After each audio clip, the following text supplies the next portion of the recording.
a questão da morte do Caetano, Deus já estava falando comigo fazia tempo, né? Eu tive, assim, muitas experiências. E eu fazia muito tempo já que eu estava sofrendo pela morte dele, porque Deus falava para mim. Mas como falava? Quais experiências? Eu sonhava muito. Eu tive muitos sonhos. Até um dos sonhos que eu me lembro até hoje, Aliás, assim... minha mãe sonhar com você, uma flor amarela do lado, você já era, meu amigo. Isso aí é de lei. Eu sonhei com o irmão segurando a flor amarela. Nós já mandávamos no Face, deixar a mensagem pronta de luto antes dele morrer. Daí morria e a gente só apertava enter. Então, eu tive, mas assim, muitos sonhos. Eu tive, um dos sonhos que eu tive, assim, que é como se tivesse dado um terremoto e a gente estava junto, assim, e a terra se rachava e a terra, a parte da terra que ele estava era levada de uma forma muito rápida, assim, e eu falava assim, eu nunca mais vou ver ele. E eu sentia aquela dor, aquela saudade, assim. No sonho você já sentia. E assim, e aí vários outros sonhos, sempre que eu tinha muita saudade dele, muita saudade, muita saudade. E aí Deus começou a falar comigo de várias formas. De várias formas, em sonho, através da palavra, ia na igreja, Deus falava, aí Deus fez muitas promessas, que ele ia ser pastor. Aí um dia, na Santa Ceia, na última Santa Ceia que a gente participou junto, na hora de... Começou a servir a ceia, ele servia a ceia, né? Junto com os pastores, com os obreiros. Aí Deus falou pra mim, eu cumpri a minha promessa na vida dele. A hora que Deus falou isso pra mim, eu comecei a chorar. Eu comecei a chorar alto na igreja. Falei, não, Deus, eu não aceito isso. Como assim que o senhor falou? Como assim que o senhor cumpriu a promessa na vida dele? Eu não aceito. Falei, aí depois eu fiquei pensando, o povo vai achar que eu tô em pecado pra tomar Santa Ceia, né? É verdade, começou a chorar. Aí Deus falou. Aí teve um dia que Deus tinha mostrado pra mim a respeito do discipulado, que era um outro assunto lá, que aí a gente abriu um discipulado na igreja. Para as mulheres que tinham marido que não era crente, levar os maridos pra gente ensinar. Entendi. E aí eu comecei a dar aula pros maridos, e as esposas iam junto. E Deus tinha mostrado isso pra mim, né? Aí um dia, as crianças estavam dando muito trabalho, e eles sempre... e a gente as crianças, eu, né? O João Vitor, a Alessandra, e a Giovana, pequenininha também. Aí levava os três, e ele ia junto, sempre junto. Só que daí, como eles estavam dando muito trabalho, o Caetano falou, não, então vai você sozinha, que eu vou ficar aqui. Em casa. Em casa. Só que daí, Deus já tinha, naquela noite, tinha tido sonho, Deus estava falando comigo de várias formas, sabe? Que ia levar ele, que ia levar ele, falava pra mim. Daí eu saí de casa no choro que eu saí. Aí fui lá na casa da Salete. Cheguei na casa da Salete, cheguei já... E ele bem, né? E ele em casa cuidando das crianças. Cheguei. E você em algum momento falou pra ele, não, né, Mari? Não. Disso? Nunca, só não. a sua irmã, pelo jeito. Porque meu pai era encanado. Se falasse, ele ia começar a passar. Porque como o problema dele era respiratório, entendeu? Só que ele sabia, o Caetano sabia. Ele sabia. Mas, tipo assim, se ficasse falando, ele ia... Ele é igual eu. Ele não comentava, mas ele sabia. Aí, quando eu cheguei na casa da Salete chorando demais, a Salete falou, o que aconteceu, Mara? Falei, o Caetano vai morrer. Falei, como assim o Caetano vai morrer? Falei, Deus falou pra mim, Salete. Não foi Deus que falou pra você, não. É o diabo que tá falando isso pra você. Isso é pra você ficar triste, Mara. Isso não é coisa de Deus, não. Você acha que Deus vai falar, não, Salete, não é o diabo, é Deus. Deus já falou pra mim que vai levar ele. Imagina, velho. Mas cadê? Ele tá doente, ele tá mal? Não, ele tá lá em casa brincando com as crianças. Mas aí eu não conseguia parar de chorar pra dar aula. Chegamos na igreja, eu não conseguia parar de chorar. Daí a outra irmã que tinha levado o marido, né, que fazia... Pegou, desceu ela e a Salete, tiveram que orar pra mim me acalmar pra poder dar aula. E o povo sem entender nada. E o povo lá em cima esperando, né? Aí subi, depois que consegui engolir o choro, fui lá, dei a aula e fui embora pra casa, disfarçadamente, pra ele não notar que eu tava nesse desespero dele partir. Dele ir embora. E aí foi passando, aí ele já tinha problema respiratório, né? Desde que eu conheci o Caetano, o dia que eu conheci ele no boteco, né? Ele tava com uma mala de remédio. No boteco. Qual que é a desculpa que ele deu, né? Remédio? Eu perguntei, mas o que esse monte de remédio é? Pra minha cachorrinha. Até achei que fosse a namorada dele.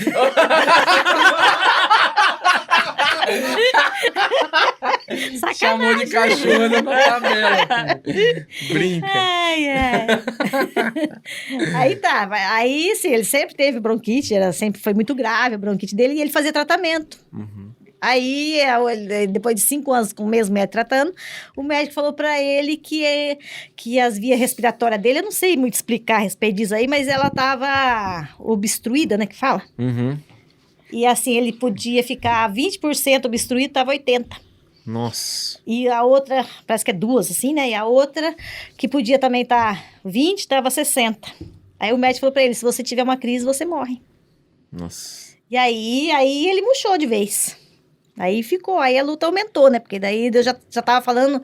Isso foi em. Deus começou a falar Mas comigo, tipo Isso fazendo assim. tratamento. Esse aí do médico, foi antes de você ter os sonhos ou depois? Eu já tava tendo sonhos. Entendi. Depois o médico falou. Tipo assim, eu comecei a ter. Deus começou. Já fazia anos que Deus falava comigo. Uhum. Aí quando foi, tipo assim, em novembro de um ano, por aí comecei a ter muito sonho. E foi Direto. indo, foi indo, foi indo, foi indo. Quando foi em maio do próximo ano, ele foi no médico e o médico falou isso. Aí começou a falar, aí começou mais Direto. sonho e Deus falando Mas de isso, várias isso é uma formas. coisa louca, assim. Eu acho que é uma experiência que poucas pessoas têm a oportunidade de ter, se for comparar tanta gente tem no mundo. Mas ninguém nunca morreu próximo de mim sem eu saber que a pessoa vai morrer. Entendeu? Tipo, morreu de surpresa. Entendeu? Tipo, sempre Deus avisa antes que vai acontecer, né? Vai acontecer. Deus sempre mostra pra mim. Sempre mostra pra minha mãe ou pra pessoas. Deus sempre fala, dá um jeito de falar, avisar que a pessoa vai morrer. Isso é louco, né? Tipo. É uma coisa assim que até, às vezes, teve uma época assim na minha vida que eu falei, Deus, não aguento mais ver isso. É um peso, né? Porque, Todo sabe mundo, assim... você fica sabendo Mas antes. e seu dom Deus é saber mostra. que o outro vai morrer? É louco. Deus mostra, assim, e aí eu falo, vai, acontece certinho. Assim, é Às muito vezes nem incrível. ia, mas ela falou, aí a língua tem poder. O cara morreu. Mata na hora. Misericórdia. Brincadeira. E aí foi, e daí nos perdemos aqui, onde é que eu tava? você parou. Que aí você foi dar aula chorando porque É. você tava tendo... Ah, e o médico falou da crise. Daí falou que se ele tivesse a crise, aí depois disso ele já foi ficando muito triste, sabe? Isso foi em junho que o médico falou pra ele. E aí foi indo, né? Ele foi... já ficou muito triste que o médico falou que... E não tinha o que fazer, tipo, Não tinha o que tratamento, fazer. não Ele tinha... já fez vários tratamentos. Eu não tinha o que fazer, porque não tinha cirurgia pra isso, não tinha. É que hoje em dia, eu não sei se na época de 2005 já tinha, mas hoje tem transplante de pulmão. Ele teria que fazer daí. O problema dele era no pulmão mesmo. Pulmão. Mas na verdade era na via respiratória, eu não sei como é que mas funciona direito isso. Mas é bronquite, né? É inflamação dos É. brônquios. Então, quando você arranca o pulmão, você arranca sim. direto aqui da parte da traqueia aqui, né? Então ele troca o pulmão Nossa. inteiro. Então, aí no final das contas a gente descobriu uma médica muito boa, Uhum. só que não deu tempo de fazer o tratamento. Daí nós começamos no primeiro dia. Ele começou o tratamento, aí numa das consultas, não sei se foi na segunda ou terceira consulta que a gente foi, ele teve a tal da crise dentro do consultório. Nossa, dentro do consultório. Dentro do consultório. E foi assim, acho que foi o pior dia da minha vida. Porque ele teve uma crise, ele teve uma parada respiratória dentro... Ele já tinha tido, quando minha mãe faleceu, logo em seguida ele teve uma crise respiratória, só que eu não tinha muita noção da gravidade. Uhum. E eu socorri ele, levava ele para o hospital, porque eu sou assim, eu quando tenho que fazer uma coisa, agora, eu acho que com a idade, agora eu tô um pouco mudada, sabe? Depois que o mané caiu lá da escada. Eu acho que eu mudei um pouco, ela mas congelou. antes... Não conseguiu ajudar. Mas antes não, eu quando eu tinha que fazer alguma coisa, eu bloqueei minha mente para não sentir. Eu resolvo. Entendeu? Depois eu sinto. No dia que minha mãe morreu mesmo, eu que socorri, eu fiz tudo. A hora que eu cheguei no hospital, que eu entreguei pro médico, falei, eu acho que ela tá morrendo, aí que eu fui chorar. Aí você desabou. Aí depois do dia que ela morreu, eu fiz tudo, fui para o cemitério comprar as coisas, resolvi tudo. Depois que tava tudo pronto, tudo resolvido, meus irmãos tudo chorando, né? Aí eu falei pro meu irmão mais velho, agora eu posso chorar, Lércio? Ele falou, agora pode. Aí chorei 3 anos. Né? Direto. Mas aí quando o Caetano teve as crises antes, eu socorria ele, entendeu? Uhum. Eu conseguia, o dia que mesmo que ele teve uma das crises, eu cheguei, foi roxeando boca, unha, sabe? Foi forte Foi mesmo. forte. Eu levei para o hospital, socorri. Só que nessa crise que ele teve daí, um tempo, já depois dessa crise, ele viveu mais 45 dias só. Dessa no hospital. Dessa na clínica. Na clínica. Uhum. E aí ele teve a crise, e aí não tinha como a gente tirar ele de dentro da clínica para levar para o hospital. Não dava tempo. A nossa sorte que a auxiliar da médica, ela já tinha trabalhado em UTI. Aí a médica ficou no telefone tentando chamar a ambulância, e nós duas preparando uma UTI dentro da clínica. É. E aí, ela nunca tinha usado um balão de oxigênio que eles tinham lá. Ela foi arrumando e eu ajudando, correndo. E aí eu ia, acalmava ele, calma, vai dar tudo certo, vai dar tudo certo. E ele não perdeu a consciência. não perdeu a consciência. E ele ali, lutando pela vida. E eu saía assim, na janela, e eu gritava dentro de mim, socorro, Deus, me socorre. Daí eu voltava, sabe quando você grita por dentro? Sim, você grita, socorro. Daí eu virava para trás como se nada tivesse acontecendo. E eu falava, não, Caetano, fica tranquilo, vai dar tudo certo, já tá vindo, a ambulância já tá vindo. A ambulância demorou 2 horas. Nossa. 2 horas para chegar. Com plano de saúde e tudo. Com plano de saúde, e a clínica tinha plano. Foi uma guerra, sabe? Uma guerra travada. Médica, você chegar lá hoje e perguntar do Caetano, ela vai lembrar dele. Porque ela passou muito sufoco. Porque ela falou pra mim, depois de anos que eu fui levar a Giovana lá, ela falou, Mara, eu não consigo esquecer aquele dia.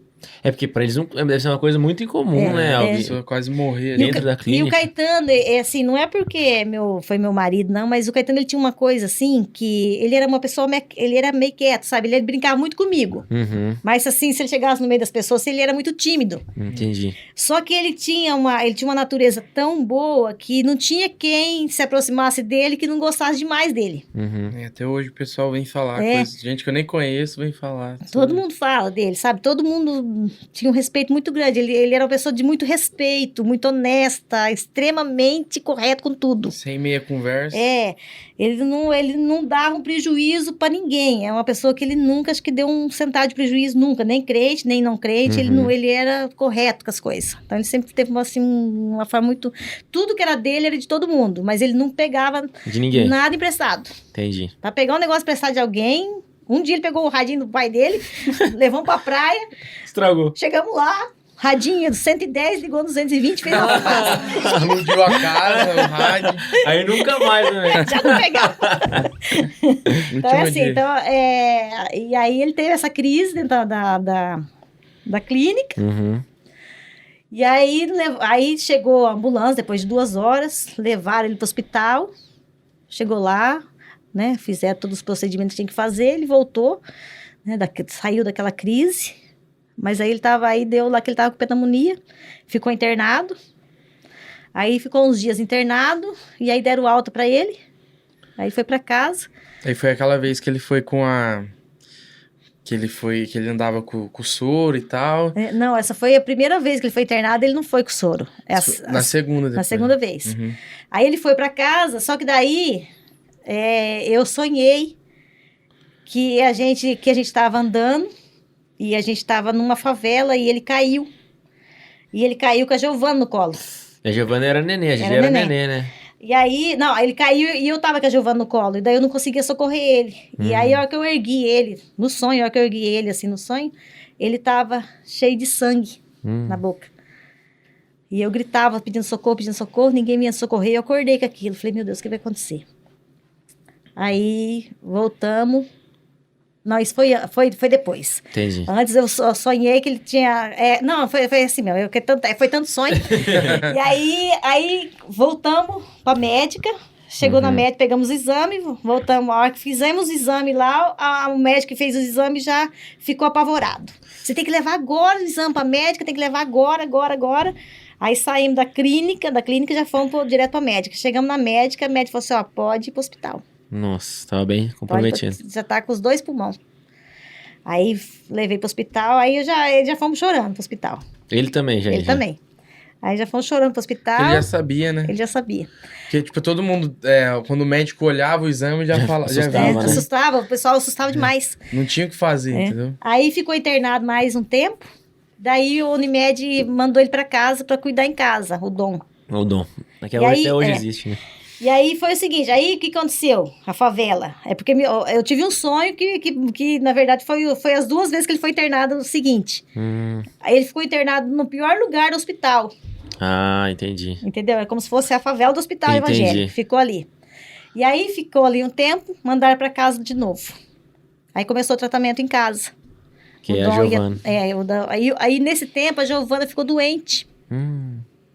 Ele estava internado e a Giovana ficou doente, porque a Giovana mamava ainda. E aí eu tive que desmamar ela, porque ele não ficava sem eu, Caetano. Entendi. O tempo que ele ficou internado, eu tinha que ficar 24 horas com ele lá. Eu tinha que pousar no hospital. Não podia, mas eu tinha que pousar. Entendi. E aí ele falava, não, eu não posso ficar sem você. Daí ele falava pra todo mundo, não, quando ela tá perto de mim, eu fico seguro. Mas se ela sai de perto de mim, eu tenho medo. E eu tinha que ficar com ele. Mas até um dia eu falei, mas Caetana, a Giovana não tá bem. Ela tá doente também, o que eu vou fazer? Né? Porque no sonho ele tinha caído e eu tava com ela no colo. Aí ele falou, mas eu que preciso de você. Olha só. Aí eu tive que deixar a Salete cuidando da Giovana. Quando eu caí de cabeça lá do telhado, minha mãe ia tomar água, eu vou morrer. Não sai daqui. Eu fiquei no hospital internado, ela não podia nem ir no banheiro, filho. Igualzinho. Caetaninho. Caetaninho. Daí, aí foi. Aí o Dom começou a atender ele lá em casa. Uhum. E aí, e a outra crise que ele tinha tido foi numa sexta-feira.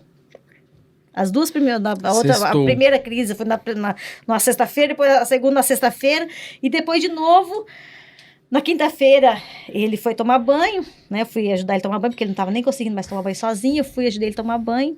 Quando terminou o banho, ele pegou, eu enxuguei ele, né? Ele pegou e me abraçou.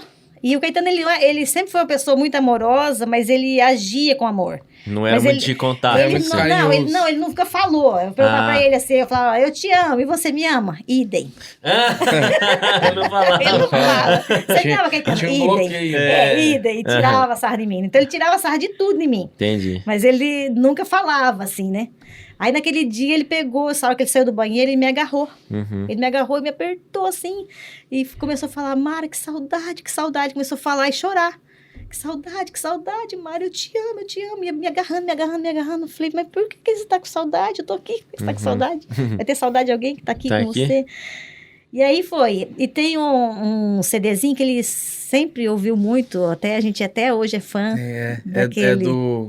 É dos salmos cantados, né? Várias partes da Bíblia cantado. E ele gostava muito. Que habita nos cantos. Ele gostava daquele não temas. Eu esqueci agora o hino. Tem um monte. Eu não lembro também agora. E aí, o Dom foi atender ele 5 horas da manhã. Não temas, eu sou contigo.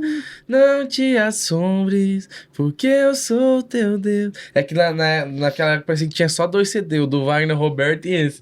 Tocava em loop eterno, eu acordava de manhã, no domingo tava tocando, ia pra viajar, tava tocando. A mesma música, né? Não tinha Spotify. Que não tinha essas coisas, né? Era 2 CD, mas também 2 CD tá de brincadeira. Não, a gente tinha um monte de CD. Mas ele gostava mais desses aí.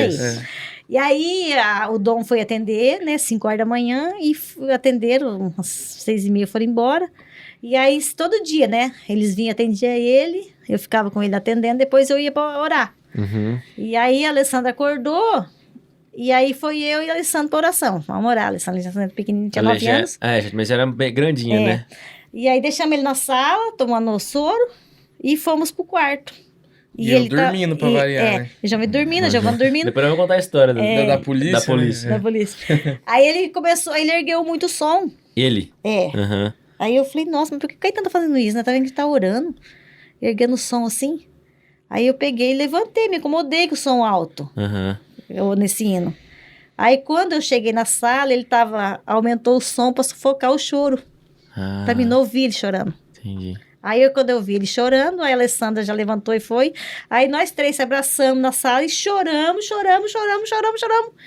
Aí, eu falei pra ele, você não tá bem, Caetano? Ele falou assim, não. Eu falei, você quer que eu chame de novo a ambulância? Eles acabaram de sair daqui, mas você quer que eu chame de novo? Ele falou assim, eu quero.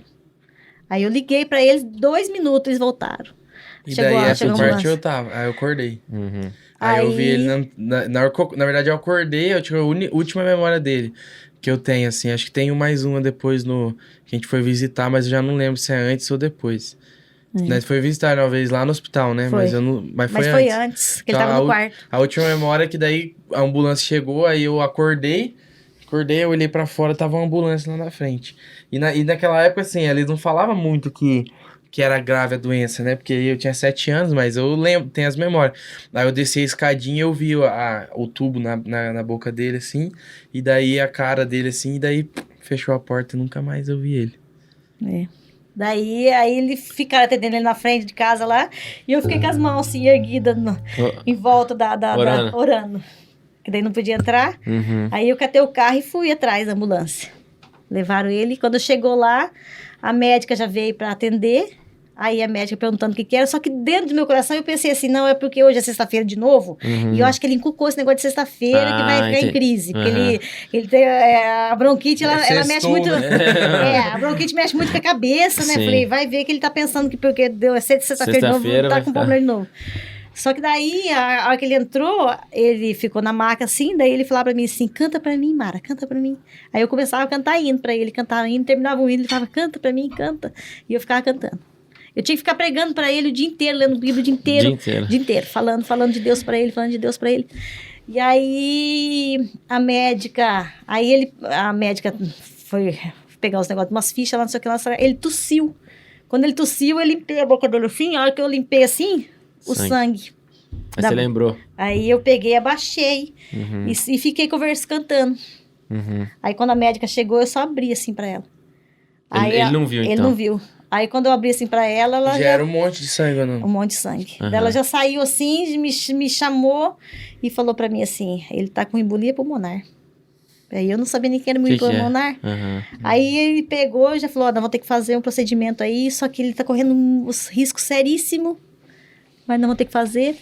Aí fizeram o procedimento, fiquei lá esperando, fizeram o procedimento, aí o médico veio falar pra mim, nós fizemos o procedimento, e agora tem 24 horas, ele tá com coágulo nos 2 pulmões, e pode ser que o remédio que nós colocamos nele vai dissolver o coágulo, ele vive, ou pode ser que não funcione e ele morra, ou pode ser que dê uma hemorragia também e ele morra. Eu não garanto a vida dele, ele tem 2%, se quiser avisar a família, pode avisar. Nossa. Aí eu voltei pra casa. Com as crianças lá. Eu não podia ficar no hospital, né? Ele falou que não podia ficar. Aí eu voltei pra casa. E aí eu gritava. Falei, o que o senhor vai fazer comigo, Deus? Fala pra mim o que o senhor vai fazer. Fala pra mim. Comecei a chorar. Com 3 filhos pequenos. Com 3 filhos pequenos. Daí, GG de colo. Daí eu abri a Bíblia. Falei, fala comigo, Deus. Aí eu abri a Bíblia. Isaías 54. Quando Deus fala lá. Fala a respeito da viuvez. E aí fala, e o seu Criador será o seu marido. Senhor dos Exércitos é o seu nome. Falei, vou ficar viúva.